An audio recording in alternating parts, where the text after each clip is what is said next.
I had the opportunity to speak with two flu experts, Dr. Joel McCullough, Medical Director for Community Health and Epidemiology at Providence Healthcare, and Paul Throne, Director of Immunizations for Washington State Department of Health.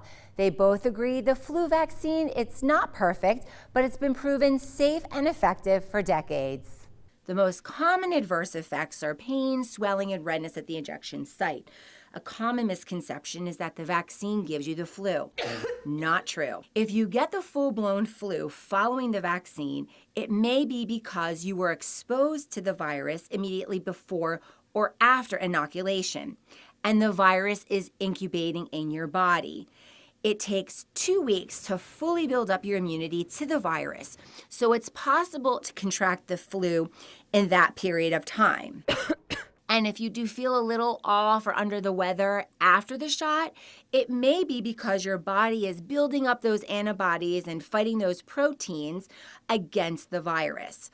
I also know that many people are worried about the chemicals and additives that are listed on the vaccine.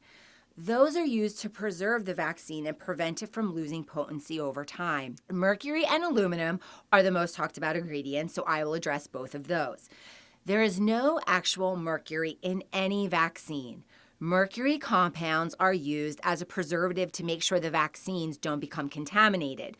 Those compounds are as different from mercury as table salt is different from chlorine, even though chlorine is one of the components of salt.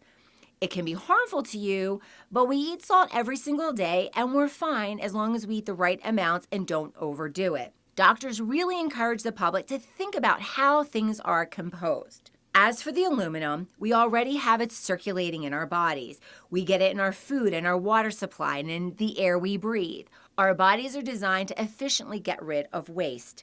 The CDC says almost 100 children die each year because of the flu.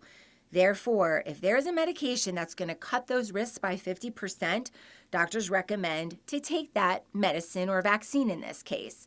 The good news, worldwide, there's a lot of serious research going on into a universal flu vaccine, which would be a flu vaccine that would be given once or maybe a couple of years rather than annually. But they could not confirm when that, in fact, would be available. We're all keeping our fingers crossed for that to happen sooner rather than later.